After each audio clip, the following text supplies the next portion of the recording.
नमस्कार विद्यार्थी मित्रांनो, आपल्या फार्मा क्रिएशन्स यूट्यूब चॅनलमध्ये मी आपल्या सर्वांचं स्वागत करते। डॉक्टर बाबासाहेब आंबेडकर टेक्नॉलॉजिकल युनिव्हर्सिटीकडून विंटर एक्झाम 2023 साठीचे काही नियमावली जाहीर झालेली आहे आणि यामध्ये जे काही नवीन नियम दिलेले आहेत ते आज आपण बघणार आहोत। या नवीन नियमावलीसोबतच आपण एक्झाम देताना कोणती काळजी घ्यावी, कोणत्या गोष्टी आठवणीने सोबत न्याव्यात आणि पासिंगसाठी नेमका कसा अभ्यास करायचा याबद्दल चर्चा करणार आहोत आजच्या व्हिडिओमध्ये। चला तर चालू करूया आजच्या व्हिडिओला। पण त्याआधी चॅनलवर नवीन आला असाल तर अशाच नवनवीन DBA2 रिलेटेड अपडेट्ससाठी चॅनलला सबस्क्राईब करा आणि असेच व्हिडिओ मॅक्झिमम स्टुडंट्सपर्यंत शेअर करा। तर सर्वात आधी आज आपण बघणार आहोत की एक्झामला जाताना आपण काय काय गोष्टी आठवणीने सोबत घ्यायला हव्यात। तर सगळ्यात आधी हॉल तिकीट महत्त्वाचं आहे। विदाउट हॉल तिकीट तुम्हाला तुमच्या एक्झाम रूममध्ये एंट्री मिळणार नाही आहे, त्यामुळे प्रत्येकाने आपल्यासोबत आठवणीने हॉल तिकीट नेणं गरजेचं आहे। तुम्ही जी बॅग एक्झामला घेऊन जाणार आहात त्या बॅगच्या कोणत्याही एका कप्प्यामध्ये तुम्ही कायमस्वरूपी हॉल तिकीट त्याच जागी ठेवून द्या, म्हणजे तुमचं हॉल तिकीट हे विसरणार नाही किंवा घरी राहणार नाही किंवा दुसऱ्या कुठल्याही बॅग तुम्ही एक्झामच्या काळामध्ये चेंज करू नका, म्हणजे हॉल तिकीट विसरण्याचा किंवा हरवण्याचा प्रश्न येणार नाही। त्यामुळे हॉल तिकीट हे तुमच्या पूर्ण एक्झाम होईपर्यंत हॉल तिकीट हे तुम्हाला जपून ठेवायचं आहे आणि न विसरता ते एक्झाम सेंटरला जाताना घेऊन जायचं आहे। त्यानंतर तुमचं कॉलेज ID कार्ड हे तुम्हाला कंपल्सरी लागणार आहे, कॉलेज युनिफॉर्म लागणार आहे, त्याचबरोबर ब्ल्यू पेन ब्लॅक पेन लागणार आहे। तुमच्या आन्सर शीटचं जे कव्हर पेज असतं ते कव्हर पेज तुम्हाला ब्लॅक पेननी फिल करायचं असतं, त्यामुळे ब्लॅक पेन हा तुमच्याकडे असायलाच हवा आणि तुमचा नॉर्मल आन्सर शीट लिहिण्यासाठी तुम्हाला ब्ल्यू पेन लागणार आहे आणि अदर रिक्वायर्ड स्टेशनरी जी आहे ती तुमच्याकडे तुमची स्वतःची असली पाहिजे। अशा पद्धतीने तुमच्याकडे या सगळ्या गोष्टी तुम्ही कलेक्ट केलेल्या आहेत की नाही हे चेक करायचं आहे आणि या पद्धतीने तुम्हाला तुमच्या एक्झामची तयारी करायची आहे। नेक्स्ट आपण बघणार आहोत की या एक्झामसाठीची नवीन नियमावली जी आलेली आहे, या नियमावलीप्रमाणे एक्झामसाठीचे काही नियम आहेत। तर सगळ्यात आधी आपण पाहिलं तर without hall ticket no any student will be allowed for the exam. Hall ticket असल्याशिवाय तुम्हाला एक्झाम सेंटरला अलाउड केलं जाणार नाही। नेक्स्ट आहे study material mobile smartwatch not allowed. तुमच्या स्टडी मटेरियलमध्ये तुमचे बुक्स असतील, नोट्स असतील, तुमचा स्मार्टफोन किंवा स्मार्टवॉच या गोष्टी तुमच्या एक्झाम सेंटरवरती अलाउड केल्या जाणार नाहीत। याचबरोबर काही इन्स्टिट्यूट्समध्ये रायटिंग पॅडसुद्धा अलाउड केलं जात नाही। So depending upon your institute rules, जर रायटिंग पॅड अलाउड असेल तर ठीक, जर नसेल तर तुम्हाला रायटिंग पॅडसुद्धा अलाउड केलं जाणार नाही। नेक्स्ट आहे if any student is late for exam then he or she will be allowed for exam within 20 minutes from the start of exam. तुमची एक्झाम जर का 10 वाजता चालू होणार असेल तर 10:20 तुम्ही एक्झामला जाऊ शकता। जर कोणाला इन केस काही जेन्युइन रिझन असेल आणि तुम्हाला लेट झाला आहे जायला तर 20 मिनिटापर्यंतच तुम्हाला एक्झाम हॉलमध्ये एंट्री दिली जाणार आहे। त्यानंतर नेक्स्ट रूल आहे student must remain present before 15 to 20 minute at exam centre. So तुम्हाला एक्झाम सेंटरला जाताना तुम्ही ही काळजी घ्यायची आहे की तुम्ही एक्झामच्या 15 ते 20 मिनिटं आधी तुम्ही एक्झाम सेंटरवरती पोहोचाल, याची खबरदारी तुम्हाला घ्यायची आहे। आणि जर इन केस लेट झाला, जर काही जेन्युइन रिझन असेल तर त्या केसमध्येच त्या स्टुडंटला 20 मिनिटांपर्यंत एक्झामला अलाव केलं जाणार आहे। पण जर तुम्ही 15 ते 20 मिनिटं आधी एक्झाम सेंटरवरती गेलात तर तुम्हाला तुमची बैठक व्यवस्था म्हणजेच तुमचे सिटिंग अरेंजमेंट तुम्हाला चेक करता येईल। तुमचा PRN नंबर, एक्झाम नंबर कोणत्या क्लासरूममध्ये अरेंज केलेला आहे हे तुम्हाला व्यवस्थित बघता येईल आणि तुमची ऐन वेळेला गडबड उडणार नाही। त्यामुळे 15 ते 20 मिनिटं तुम्ही एक्झाम सेंटरवरती पोहोचणं आवश्यक आहे। त्यानंतरचा रूल आहे supplements are not allowed for exam. तुम्हाला जी उत्तरपत्रिका, जी आन्सर शीट दिलेली असेल त्या एकाच आन्सर शीटवरती तुम्हाला कंप्लीट पेपर लिहायचा आहे। त्यामुळे जागेचा गैरवापर न करता जी काही आन्सर शीट तुम्हाला दिलेली आहे ती व्यवस्थित प्लॅनिंग करून तुम्हाला ती व्यवस्थित पुरवून लिहायची आहे।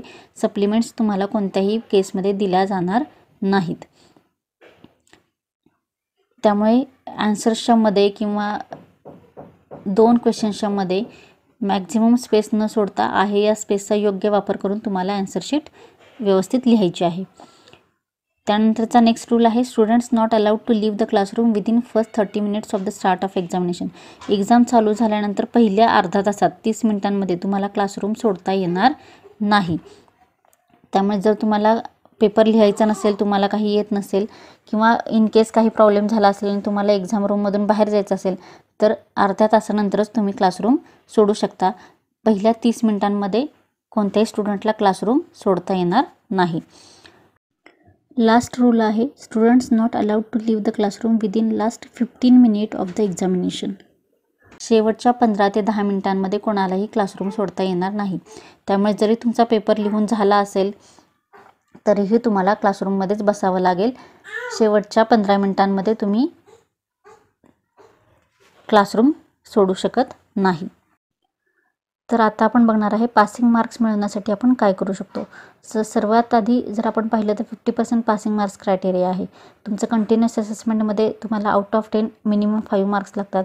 सेशनल एक्झाममध्ये आउट ऑफ 15 तुम्हाला 8 मार्क्सची गरज असते आणि एंड सेमिस्टर एक्झाममध्ये आउट ऑफ 75 तुम्हाला मिनिमम 38 मार्क्स तरी असायला लागतात. तर इंटरनल आणि एक्सटर्नल दोन्ही एक्झामिनेशनचे जे मार्क्स आहेत त्याची टोटल जर केली तर आउट ऑफ 100 तुम्हाला मिनिमम 50 मार्क्स तरी मिळायला पाहिजेत, तर तुम्ही त्या एक्झाममध्ये पास होऊ शकता किंवा त्या पर्टिक्युलर सब्जेक्टमध्ये तुम्ही पास होऊ शकता. सो अशा पद्धतीने 50% मार्क्सचा क्रायटेरिया आहे. जर तुमचे कंटिन्युअस असेसमेंट किंवा सेशनल एक्झामचे मार्क हे मोर दॅन 50% असतील तर तुम्ही इझिली पास होऊ शकता. त्यानंतर सेकंड आपण काय करू शकतो की we can prepare for the small questions. Small questions म्हणजे काय, डेफिनेशन्स असतात, क्लासिफिकेशन्स असतात, डायग्राम्स असतात, डिफरन्सेस असतात. असे जे काही तुमचे शॉर्ट बिट्स आहेत तुमच्या सिलेबस रिलेटेड जे इम्पॉर्टंट आहेत, जे रिपीटेडली क्वेश्चन्स पेपरमध्ये विचारले जातात, असे डेफिनेशन्स असे क्लासिफिकेशन्स तुम्ही जर केले तर त्याचा तुम्ही उपयोग लॉंग आन्सर क्वेश्चन्स लिहिण्यासाठी सुद्धा करू शकता. आणि अशा पद्धतीने तुम्ही small answer questions plus long answer क्वेश्चन्सला आन्सर करू शकता. सपोज एखादा क्वेश्चन्स विचारलेला आहे की write down the principle working and construction of any process. In that case तुम्ही काय करू शकता, तुम्ही त्या प्रोसेस रिलेटेड जे काही डायग्राम असेल, एखादी इन्स्ट्रुमेंट असेल त्याचे डायग्राम ड्रॉ केली, त्याचं कन्स्ट्रक्शन तुम्ही तुमच्या लँग्वेजमध्ये जर एक्सप्लेन केलं तरी तुम्हाला तिथे आरामात 2 मार्क हे मिळून जातात. तर अशा पद्धतीने या स्मॉल बिट्सचा वापर तुम्ही लॉंग आन्सर क्वेश्चन्समध्ये सुद्धा करू शकता. Then check the previous question papers for repeatedly asked questions. जे प्रिव्हियस DBA-2चे जे क्वेश्चन्स पेपर आहेत हे आपल्या चॅनलवरती सुद्धा अवेलेबल आहेत. अगदी फर्स्ट सेमपासून सेम 8पर्यंत हे क्वेश्चन पेपर अवेलेबल आहेत. तुम्ही चॅनलवरती प्लेलिस्ट चेक करा, सेमिस्टर वाईज प्लेलिस्ट आहे आणि DBA-2 प्रिव्हियस क्वेश्चन पेपरची एक सेपरेट प्लेलिस्टसुद्धा आहे. तर तुम्ही त्या प्लेलिस्टमध्ये जाऊन हे क्वेश्चन पेपर्स बघू शकता, ज्याच्यामध्ये जे रिपीटेडली विचारलेले क्वेश्चन्स आहेत त्याच्यावरती तुम्ही मॅक्झिमम स्टडी करू शकता. Next, for non university exam prepare for the sessional exam paper.